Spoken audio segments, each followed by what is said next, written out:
nós temos alguns textos, nós recorremos a eles com mais frequência, seja no Antigo Testamento, no Novo Testamento.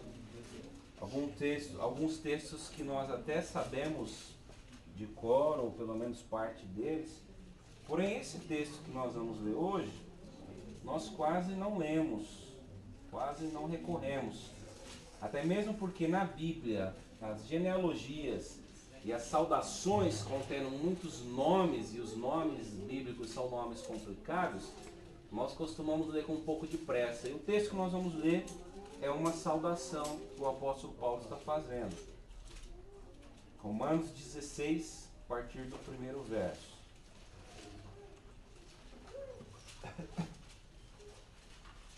Paulo recomenda a Febe.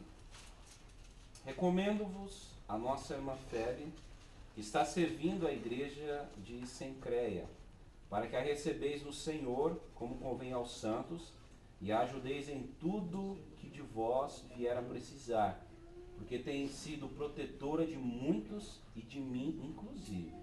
Saudai Priscila e Áquila, meus cooperadores em Cristo Jesus, os quais pela minha vida arriscaram a sua própria cabeça. E isto lhes agradeço, não somente eu, mas também todas as igrejas dos gentios. Saudai igualmente a igreja que se reúne na casa deles. Saudai meu querido Epêneto, primícias da Ásia para Cristo. Saudai Maria, que muito trabalhou por vós. Saudai Andrônico e Júnias, meus parentes e companheiros de prisão, os quais são notáveis entre os apóstolos e estavam em Cristo antes de mim. Saudai Amplíato, meu dileto amigo no Senhor. Saudai Urbano, que é nosso cooperador em Cristo, e também meu amado Estaques. Saudai Apéles, aprovado em Cristo. Saudai os da casa de Aristóbulo. Saudai meu parente Herodião. Saudai os da casa de Narciso, que estão no Senhor. Saudai Trifena e Trifosa, as quais trabalharam no Senhor. Abra um parênteses aqui, né? Sugestão de nome para meninas gêmeas, né? Trifena, Trifosa, Senhor, né? Saudai a estimada Pérside, que também muito trabalhou no Senhor. Saudai Rufo, eleito no Senhor, igualmente a sua mãe, que também tem sido mãe para mim. Saudai Assíncrito, Flegonte, Hermes, Pátrobas, Hermas e os irmãos que se reúnem com eles. Saudai Filólogo, Júlia, Nereu e sua irmã Olimpas e todos os santos que se reúnem com eles. Saudai-vos uns aos outros com o ósculo santo. Todas as igrejas de Cristo vos saúdam. Amém. O tema da nossa reflexão dessa noite é: na caminhada de fé não existem heróis. Se existe uma figura que sempre exerceu influência sobre nós, e acho que sempre vai exercer, independente da cultura, da época, do momento, é a figura do herói. Muito antes do cristianismo surgir e se firmar como religião, as culturas do mundo afora já contavam os grandes feitos dos heróis. Heróis que navegavam até o fim do mundo, enfrentavam os grandes monstros dos mares, os heróis que eram semideuses, outrora eram enviados pelos deuses, pelas suas aventuras mundo afora. E essa figura do herói, ela é mítica e ela faz parte de toda a cultura da Terra, seja na cultura egípcia, na cultura chinesa, na cultura grega, que tem muita influência sobre o Novo Testamento. Essa figura do herói. O herói é essa personagem idealizada, absolutamente poderosa, capaz. O herói é aquele que está além dos limites de um ser humano comum. O herói faz o que eu, uma pessoa comum, não consigo fazer. O herói consegue estar e fazer e ser superior quando comparado com uma pessoa comum. O herói não sofre das limitações que eu sofro. Ele é vencedor. O herói sempre é vencedor. O herói é dotado de inteligência, o herói é dotado de capacidade, o herói dá conta do recado, seja o que for. O herói é pau para toda obra, se espera do herói que ele sempre vença. Por isso, abre um parênteses, quando a gente assiste um filme e o mocinho morre no final, a gente tem vontade de quebrar a televisão, porque contraria esse sentimento que a gente recebe desde pequenininho, que o herói vence sempre, ele vai vencer todas as vezes. Nós vivemos em dias de exaltação dessa figura. Se nós prestarmos atenção de um tempo para cá, né, os grandes blockbusters do cinema são filmes de herói. Herói para a garotada, herói para os adolescentes, para toda a família. Enfim, e quando a gente presta atenção um pouquinho nessa questão do herói, meus irmãos, a psicologia explica que o herói ele tem uma função social. Ocorre que nós temos uma necessidade de criar heróis, de criar a ideologia do herói, porque há um deslocamento de intenções. O que a psicologia explica? Eu projeto no herói as minhas frustrações. Então é mais ou menos assim, o que eu não consigo, o meu herói consegue. As minhas imperfeições, elas são vencidas no meu herói. O meu herói, ele vai vencer aonde eu não venço. O meu herói vai ter uma família perfeita, quando a minha família não é perfeita. O meu herói vai ter sucesso nas áreas que eu não tenho sucesso. Então a psicologia diz que nós vamos criando heróis, vamos idealizando as figuras do herói, para que isso seja de certa forma um alívio para nós lidarmos melhor com as nossas frustrações, para nós nos justificarmos melhor. E aí quando a gente é cobrado de alguma coisa, a gente tem a resposta na ponta da língua: eu não sou herói, eu não sou perfeito. Quem minha esposa pensa que eu sou? Eu não sou super-herói. Né? O fulano está pensando que eu sou o quê? Que eu sou super-herói? Não é essa a resposta que a gente dá? Fulano está pensando o quê? Irmão está pensando o quê? Já fiz tanto, só se eu for super-herói. Então, de certa forma, nós lançamos, projetamos na figura do super-herói os nossos anseios, as nossas expectativas, até buscando essa auto-justificativa. E o problema começa quando nós vamos elencando no decorrer da vida heróis também na vida real. Então, por exemplo, o pai herói. A gente cria essa figura. A ideia do pai que não vai falhar nunca. A ideia do pai que vai estar sempre lá. A gente vai criar essa ideologia, vai jogar essa projeção. A mãe heroína não vai falhar nunca. Onde já se viu? Minha mãe não pode falhar, meu pai não pode falhar. Ele é o meu herói, ela é a minha heroína. Nós vamos criando essas projeções. O marido herói, meu marido não vai me decepcionar nunca. O meu marido não vai mentir para mim nunca. Vou pôr a mão no fogo, vai queimar as duas mãos, né? O meu marido, irmã, está conversando com a irmã, né, com a vizinha. O meu marido nunca olhou para outra mulher bonita na vida. Aposta um olho, vai ficar cego no olho, né? A gente vai criando essas ideologias, meu irmão. O meu marido é perfeito. O meu marido não é como o marido das outras. O meu marido é um herói. Nós vamos criando essa ideologia de respeito à esposa, desrespeito à esposa também. A sua esposa não é igual a minha esposa. Minha esposa nunca falou mal de mim. Sei que não. Você que pensa, eu não estava lá para ver, né? A minha esposa é diferente. A minha esposa acerta em tudo. A minha esposa é nota 1000. Lembrei de um filme que fez muito sucesso, né? Mulher nota 1000. Vamos criando, né, essas ideologias, essa projeção do herói. Na igreja isso é ampliado ao quadrado, talvez muito mais ao quadrado. O meu presbítero é o meu herói. Meu presbítero tem que estar presente em todas as minhas dores. E ai dele se ele não estiver comigo nas minhas dores. Né? O meu diácono tem que ser o meu herói, tem que me atender em tudo. Antes de eu pensar, o diácono tem que chegar. Opa, adivinhei. Né? Mais ou menos como o garçom da propaganda do Neve, lembra? Antes da mulher gritar, tá aqui o Neve. Opa, não dá tempo. Né? O meu pastor é o meu herói. Meu pastor tem que ser todo ouvidos o tempo todo. O meu pastor tem que estar sempre presente. Né? A minha pastora tem que atender todas as minhas expectativas, todas as minhas projeções. E ai dele, ai dela, se não for assim. Porque enquanto eu puder dizer que eu tenho heróis, eles é que têm a obrigação de ser tudo aquilo que eu já desisti de ser. Enquanto eu projeto no herói as minhas responsabilidades, eu transfiro. Então ele ora por mim, porque eu já deixei de orar faz tempo. Né? Ele vai conhecer a Bíblia por mim, porque eu já deixei de conhecer faz tempo. Né? Ele vai ter caráter por mim, porque o meu caráter eu já negociei faz tempo. Né? Ele vai ser um bom pai de família por mim, porque eu já desisti de ser um bom pai de família faz tempo. Né? Ele vai ser um bom servo de Deus, porque não é para mim não, ele é o meu herói. É interessante que eu posso falhar com outro, mas o meu herói não pode falhar comigo. Eu posso perder a paciência com o outro, mas o meu herói não pode perder a paciência com o outro. Já se viu, o presbítero mandou eu ficar quieto, onde já se viu um negócio desse? Né? Eu posso ser ríspido com o outro, mas o meu herói não.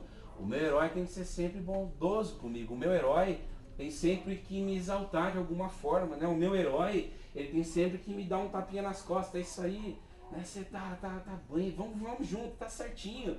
O meu herói não, eu falho, mas o meu herói não pode falhar. Porque se o meu herói falhar, quem que vai resolver esse negócio? Né? Se o meu líder falha, quem que vai lá à frente fazer esse negócio? Se o meu presbítero, se a minha diaconia, se o meu pastor herói falhar nesse negócio, quem vai lá representar isso aí? Quem que vai dar jeito nisso? Então nós vamos criando a figura do herói. Aí eu não posso falhar com você, com o outro. Eu posso falhar, mas o meu herói não pode falhar. E nós crentes, meus irmãos, gostamos de idealizar líderes heróis. Todos podem fraquejar, ficar além das metas, todos podem desanimar, mas o meu líder não. O meu herói não. Se ele desanimar, quem vai à frente? Quem vai resolver essa peleja? Né? Do outro lado, também nessa relação, o herói gosta de receber glórias.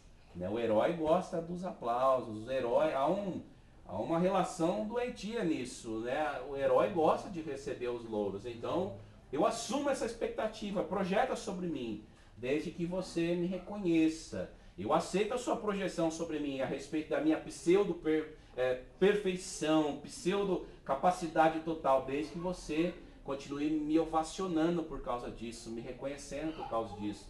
E nós gostamos muito disso. Nós olhamos para a Bíblia Sagrada e nós temos o péssimo hábito de endeusar os personagens bíblicos como heróis. Como heróis. Nós temos um texto, se não me engano, acho que é em Hebreus, que está escrito lá, Galeria dos Heróis da Fé. Só que esse subtítulo, Galeria dos Heróis da Fé, sinto muito te informar, mas ele não faz parte do texto original. Esse título, Galeria dos Heróis da Fé, fomos nós que colocamos. O texto não está escrito isso lá. Nós temos a mania de olhar para personagens bíblicos e falar, puxa, esse aqui, se colocasse uma capa e tivesse um bate-sinal, virava herói. A gente trata Moisés como herói. Se a gente falar de Moisés, meu Deus, né? A gente trata... sei lá, Davi, eu ia falar Davi já, né?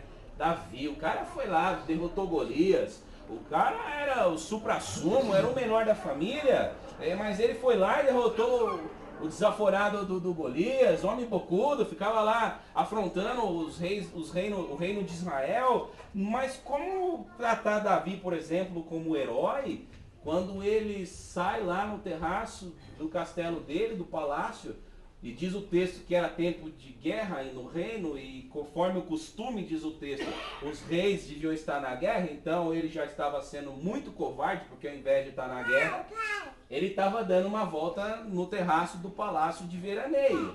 E ele manda chamar a mulher do vizinho, a gente já sabe o texto. Como tratar Davi na questão do homicídio de Urias? Quando ele mata o marido da mulher, né? Para que o homicídio, o adultério dele não viesse à tona, para que a pose de homem perfeito não se desconstruísse. Como que a gente trata, né, essas questões? A gente trata José do Egito, por exemplo, como se José não tivesse pecado. A gente fala de herói, José do Egito, a Bíblia diz que todos pecaram, irmãos. Paulo falando aos romanos, inclusive aos romanos, capítulo 8. Quando Deus olhou do céu, o resultado foi, não tem um justo sequer. Vou peneirar um, não tem um, não dá. Todos pecaram, todos estão destituídos, carecem da glória de Deus. A gente vai tratando os personagens da Bíblia, isso vai distanciando, falei isso domingo, né? Nisso a gente vai se assemelhando ao paganismo. A gente vai se distanciando das realidades bíblicas e a gente vai se colocando em outro nível.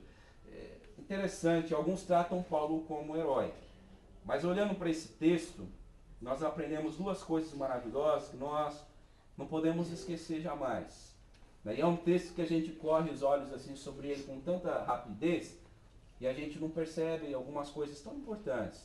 Eu acho que a primeira dela tem que ficar gravada no nosso coração, é essa verdade bíblica. No reino de Deus ninguém é herói. No reino de Deus não existe espaço para heróis.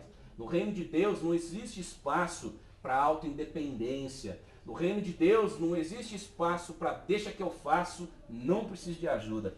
No reino de Deus não existe espaço para eu sei, você não sabe. Eu faço, você não faz. Eu consigo, você não consegue. Se eu não fizer, ninguém faz. Se eu não estiver, quem fará. No reino de Deus não existe espaço para heroísmo. Amados irmãos, o que a gente perde quando a gente cria a figura do herói é a capacidade de enxergar que ninguém faz nada sozinho e que ninguém chega onde chega sem a colaboração de muita gente.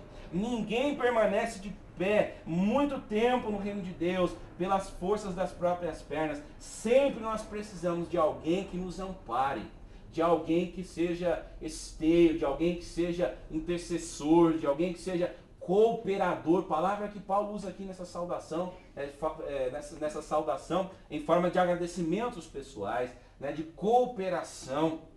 Paulo não seria ninguém, meus irmãos, sem essa galeria enorme de pessoas as quais ele vai saudar em forma de agradecimento. Paulo não teria um ministério tão profícuo, tão cheio de vida, tão longo, sem a bênção de Deus que se manifestou através de pessoas que Deus levantou para estar na vida de Paulo. E ele vai falar aqui apenas alguns. Se você continuar lendo o texto, ele vai enumerar muitos outros nomes. Por quê? Um foi um irmão para Paulo, outra foi uma mãe. Outro que ele menciona aqui esteve com ele enquanto ele esteve na prisão. Outro estendeu a mão quando ele esteve com fome. Outro ajudou ele a suportar o ministério quando ele próprio diz em uma das suas cartas que tristeza do inferno lhe havia tomado conta do coração. Né? Outro lhe levou capa quando estava frio. Outro escreveu quando ele não podia nem escrever. Se você terminar de ler essa carta aos Romanos, você vai se surpreender que não é Paulo que escreve a carta. Paulo dita a carta, mas é outra pessoa que escreve e a pessoa vai se mencionar aqui na carta. Eu, fulano, que estou redigindo essa carta para Paulo, também estou saudando os irmãos aí. Nós não fazemos nada sozinhos no reino de Deus. E a coisa mais diabólica do mundo é quando nós assumimos para nós a figura do herói. Eu faço e ninguém sabe fazer do jeito que eu faço. Porque aí nós deixamos a posição de servos e ousamos assumir a posição de senhores. Nós somos servos. E aliás, a Bíblia diz que Jesus Cristo diz que nós somos servos inúteis. Que depois de fazermos tudo o que tivermos feito, só merecemos ouvir: servos inúteis, fizeste o mínimo, e no mínimo eu vou pôr vocês no muito. No reino de Deus não existe herói. No reino de Deus a palavra de ordem é cooperação. Cooperação. Por isso, meus irmãos, a palavra de Deus vai com muita sabedoria. Lá em 1 Coríntios, Paulo ainda usa essa expressão, no capítulo 12, do verso 12, acho que é o 26 ou 28, a expressão do corpo. Ele diz assim, ó, vós sois corpo do Senhor. E ele fala assim, ó, um é mão, um é olho, um é orelha, outro é a boca, o outro é o nariz. E ele fala assim, a orelha não pode dizer não preciso da mão, a mão não pode dizer não preciso do pé, porque todos cooperam igual para o mesmo crescimento. E ele diz assim, não há membro menor no corpo, não há membro menos honrado no corpo. Todos são importantes no corpo. Então, meu irmão, no reino de Deus, eu preciso entender no meu coração que eu não faço o que faço se o meu irmão não estiver comigo. Eu não faço o que faço no reino de Deus sozinho. Eu não faço o que faço se outros não estiverem comigo. Eu não faço o que faço se outros não caminharem comigo. Eu não faço o que faço se outros não suprirem naquilo que eu certamente não faço. Porque uma outra característica do herói é achar que ele faz tudo. E no reino de Deus, isso não cabe. Eu faço um pouco, mas o que eu não faço, o outro precisa fazer. E o Deus levanta outro para fazer. No reino de Deus, então, quando a palavra de ordem não é heroísmo, mas é cooperação, isso traz humildade, isso traz sentimento de serviço, isso traz sentimento de dependência de Deus. E mais, isso faz a gente treinar no nosso dia a dia, no nosso jeito de caminhar, aquela expressão tão maravilhosa da palavra de Deus, suportar-vos uns aos outros. E o sentido suportar-vos uns aos outros não é no sentido de um ser humano que não gosta do outro, mas tem que conviver. Então está no mesmo local de trabalho, né? Os dois companheiros de trabalho, um odeia o outro, os dois precisam do emprego. Então cria-se uma convivência de boa política. É a política da boa convivência, da boa vizinhança. Então a gente se odeia, mas como a gente precisa estar aqui, então se é maneira daí ou maneira daqui, a gente vai convivendo. Esse suportar não traz essa conotação, essa realidade. Esse suportar é de suporte, de esteio, de amparo, de alicerce. Então, se no reino de Deus não tem heroísmo, eu preciso ser o alicerce do Walter. Né? Se no reino de Deus o Walter não vence sozinho, a dona Joana é o nosso alicerce. Se no reino de Deus eu não venço sozinho, a Lourdes é o meu alicerce. Mas a Lourdes fala tão baixinho, né? Precisa falar 20 vezes o texto aí, que a gente não escuta. Mas ela é importante, Né? O seu Benedito é importante. Né? Estava falando domingo, né? Como que a nossa irmã consegue fazer aquela torta de chocolate? Dona Nélia. Ora é chocolate, ora é fruta, né? Eu fico imaginando ela tentando cozinhar aquilo, né? É por Deus. Né? E fica uma delícia. É importante, né? É importante. O dia que a torta não estiver em cima da mesa, a gente vai sentir falta. Né? Todos são importantes, irmãos. Todos são importantes. Você precisa do seu irmão, nós precisamos uns dos outros. A fantasia do herói é maligna, não só porque ela serve para eu projetar nela as minhas pretensões, que eu acabo abandonando no decorrer da vida. Então alguém vai ser por mim aquilo que eu já desisti de ser. Alguém vai orar por mim, alguém vai conhecer a Bíblia por mim, alguém vai ter decisões por mim, vai tomar decisões por mim, alguém vai ser abençoado por mim. Ela é maligna não somente por causa disso, ela é maligna porque ela impede a percepção de que ninguém é herói. Porque ninguém dá conta de tudo sozinho, ninguém está sempre no auge das suas motivações, ninguém é sempre irretocável, precisamos de pessoas, precisamos da ajuda de Deus, manifesta na vida das pessoas. Ninguém é herói. E a segunda coisa que, olhando saudações como essa, e a gente reflete um pouco, essa figura do herói no reino de Deus, ela é absolutamente maligna, desproporcional, porque ela minimiza em quase a totalidade dos casos a glória de Deus. Porque o triunfo, ele é sempre do herói. A gente assiste um filme e o cara vai lá com um exército de 20 mil. E quando acaba a batalha, quem que eles saem carregando no ombro? O herói, não é? Como se o herói tivesse lutado aquela batalha sozinho. E o herói, às vezes, não tirou a espada do lugar, né? Mas outro lutou, mas a glória é do herói. Os louros são do herói. As palmas são do herói. No reino de Deus isso é muito desastroso, porque funciona mais ou menos assim, né? O seu Daniel ora, mas se o meu herói orar, a oração do meu herói tem poder, né? A Cris Marques, eu não sei nem se sabe orar, né, Walter? Mas ora, mas a oração do Josias, se Josias orar, é que nem o profeta Elias, fogo desce do altar, né? Então eu começo a dar glórias ao herói, que é a glória de Deus. Não é a oração da irmã, não é a oração do pastor, não é a oração do presbítero, é a glória de Deus agindo na nossa miséria humana. Né? O irmão até prega lá mais ou menos, mas quando o meu herói prega, aí o Espírito Santo queima o coração, porque o meu herói ajuda a Deus, o meu herói dá uma forcinha para Deus. Né? A irmãzinha lá faz lá o ministério, mas aquele outro lá, quando ele faz, é irretocável. Olha, Deus não precisa nem ajudar, porque o homem vai sozinho. Abre um parênteses, já vi um testemunho de um pastor, entre parênteses, na internet.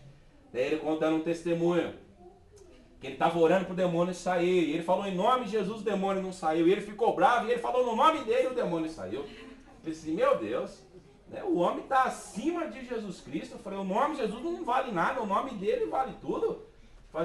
Pode voltar, Jesus, não precisa ouvir mais nada. Pode voltar, para mim já deu. Né? O herói, quando nós criamos heróis, nós desanimamos até de Deus, porque eu vou pelo herói. Então o herói tropeça, eu tropeço também. Mas saiu da igreja por quê, meu irmão? Porque o pastor pisou na bola lá, né? Mas peraí, você está seguindo o herói ou você está seguindo Deus? Irmão, por que você não vai na igreja, irmão? Não. O irmãozinho que canta lá no louvor, eu fiquei sabendo que ele deve lá na padaria da esquina, mas peraí. Teu Deus é o irmãozinho do ministério lá que deve 10 reais na padaria da esquina ou é Deus? A gente vai trocando o foco das coisas, né? A ponto de o herói tropeçar, eu tropeço também, porque eu não vou viver na vida na dependência de Deus, mas no vácuo do herói. Então, se o herói claudicar, eu vou claudicar também. Se ele pular no barranco, eu pulo também. Somos desafiados a reconhecer, meus irmãos, as nossas limitações. Por isso a palavra de Deus diz para nós, nem o que planta, nem o que rega são coisa alguma, são nada, são menos que nada. Mas o texto diz, mas unicamente Deus que que dá o crescimento. Somos limitados. A glória toda é de Deus. Se algo acontece por nós, é pela graça de Deus. Se algo acontece pelo ministério que exercemos, é pela graça de Deus. Se algo acontece pela oração que eu faço por alguém, é pelo agir do Espírito de Deus, que é graça derramada. Se algo acontece numa visita que eu faço para alguém, é porque o Espírito de Deus habita ali e move-se ali. Porque se Deus não estiver e não fazer, a minha ação por si só não vale nada. Interessante que, para nós concluirmos, nessa questão de sermos muitos, e é assim que a gente vai fazendo as coisas, há uma multiplicidade que Deus vai fazendo acontecer ao nosso redor. Porque um ajuda de um jeito, o outro de outro, o outro de outra forma. Então o Walter vai me dar um conselho, a Dona Maria vai me dar um testemunho, o Robson vai me dar uma palavra de oração. Há uma multiplicidade. Nós somos muitos, somos um no Senhor, mas há uma multiplicidade linda. E Deus usa esse imenso jardim para nós nos abençoarmos. O problema é que quando eu construo a barreira dos heróis, eu acho que o Robson não tem capacidade de me abençoar. Porque ele não corresponde à expectativa do meu herói. Ele não corresponde às minhas idealizações do meu herói. Então, na verdade, isso é diabólico. Eu não quero alguém para me ajudar, eu quero o meu herói. Então, se Deus mandar a Larissa lá, não, a Larissa não é o pastor. A Larissa é a secretária do pastor. Se fosse igreja pentecostal, era a pastora. Não, não serve, eu chamei o pastor aqui. Então você não quer a ajuda de Deus, você quer a ajuda do herói. E isso é tão diabólico que a gente não percebe que Deus colocou essa multiplicidade ao nosso redor para nos abençoar. Para nos abençoar. Na medida em que só o meu herói pode me abençoar, eu me fecho completamente para o agir de Deus. Completamente para o agir de Deus. Porque ninguém corresponde às minhas expectativas. Se não for o fulaninho lá, que eu acho que só ele pode ter a capacidade de falar comigo, o outro não serve. Né? Por que você vem encher o churiçar aqui no meu departamento, na minha vida, na minha área? Quem que você sabe? Quem que é você? O que você quer aqui? Você não é ninguém. Você não é o meu herói. Jesus Cristo não foi um homem de ministério individual. Não foi Deus de ministério individual. Jesus Cristo caminhou com 12. Ele precisou de companhia. E quando a companhia lhe faltou, a sua alma se amargurou.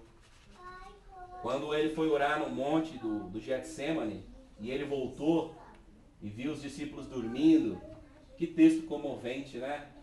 E ele fala assim, por favor, acordem, acordem. Vocês não podem vigiar comigo uma horinha. E eles acordam, né? Sei lá, talvez acordaram parcialmente.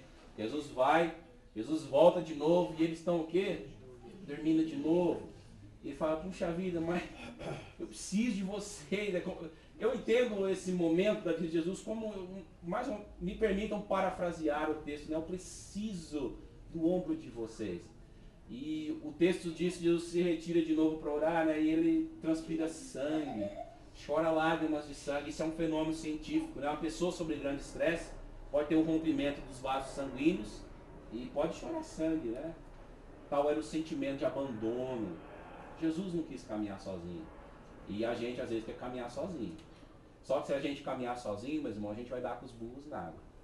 E quem caminha sozinho não caminha muito longe. Quem caminha sozinho não caminha por muito tempo. Há um provérbio chinês extraordinário que diz assim, se você quer ir, vá sozinho. Se você quer ir longe, vá sempre acompanhado. Você tem caminhado acompanhado no reino de Deus, ou você se acha herói, ou tem escolhido heróis para a sua vida. Você tem procurado exercitar essa noção de cooperação no corpo de Cristo, que nada sabemos, ou se sabemos tudo, nós não sabemos, precisamos uns dos outros. Como nós temos lidado com essa questão, né, de cooperação. E aqui entra uma outra questão. Às vezes eu me omito, né? Eu sei que o outro precisa de ajuda, mas eu não ajudo também. Eu tenho prazer, às vezes, de ver ele passar dobrado lá. Às vezes eu posso ajudar, mas não ajudo também. E aí a gente vai na contramão também, porque a palavra do texto aqui é cooperação. Cooperação. Eu não preciso que alguém toque campainhas. Eu estou vendo a necessidade, eu vou lá e faço. Eu não preciso de títulos. E eu tenho observado isso, viu, meus irmãos? Não estou desmerecendo quem tem cargo na igreja, né? Mas às vezes pessoas que não têm título nenhum se esmeram muito mais do que quem tem título, né? Às vezes eu vejo presbítero sendo diácono, diácono sendo presbítero, irmão do louvor sendo diácono, diácono sendo pastor, pastor sendo presbítero. No reino de Deus a palavra é serviço, é serviço. Né? Deus nos chamou para servir, servirmos juntos. E lá no final da tua caminhada, meu irmão, a tua oração final, na tua oração derradeira, você possa orar assim o Senhor, né? Senhor, eu quero te agradecer, porque um dia eu tive uma irmã chamada Fulano, que eu sei que orou por mim. Eu tive o irmão Beltrano, que me animou com o testemunho dele. Eu tinha uma irmã lá que dirigiu o culto de terça-feira, que bênção que aquela irmã foi na minha vida. E que na oração do outro você possa ser mencionado. Olha, Senhor, que eu estou te agradecendo porque teve um irmãozinho lá. Como que aquele irmãozinho foi importante para mim, Senhor? Que seja assim a nossa vida, gente. Cooperação para a glória do Senhor. Amém.